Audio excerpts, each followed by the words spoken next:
আরজি করের মৃতা তরুণী ডাক্তারের যে সমস্ত ছবি এবং ভিডিও আমরা সোশ্যাল মিডিয়াতে দেখতে পাচ্ছি, সেগুলো সমস্ত সরিয়ে ফেলার নির্দেশ দিল সুপ্রিম কোর্ট। সুপ্রিম কোর্ট সম্প্রতি সোশ্যাল মিডিয়ায় মৃত ব্যক্তির দেহের ছবি ও ভিডিও ছড়িয়ে পড়া নিয়ে গভীর উদ্বেগ প্রকাশ করেছে।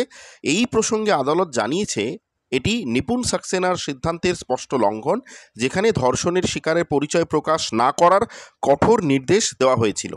আদালত স্পষ্ট করে জানিয়ে দিয়েছে যে এই ধরনের ছবি ও ভিডিও ছড়ানো গুরুতর অপরাধ এবং এটি শুধু নিপুণ সাক্সেনার সিদ্ধান্তকেই অবজ্ঞা করে না, বরং এটি মৃত ব্যক্তির সম্মান ও তার পরিবারের ব্যক্তিগত গোপনীয়তার অধিকারকেও চরমভাবে লঙ্ঘন করে।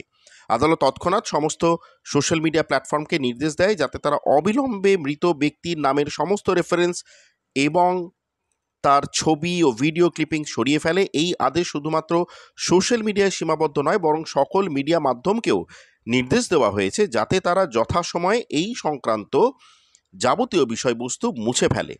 আদালত উল্লেখ করেছে যে মৃত ব্যক্তির নাম এবং পরিচয় প্রকাশ করা একেবারেই অনুচিত এবং আইনত দণ্ডনীয় অপরাধ।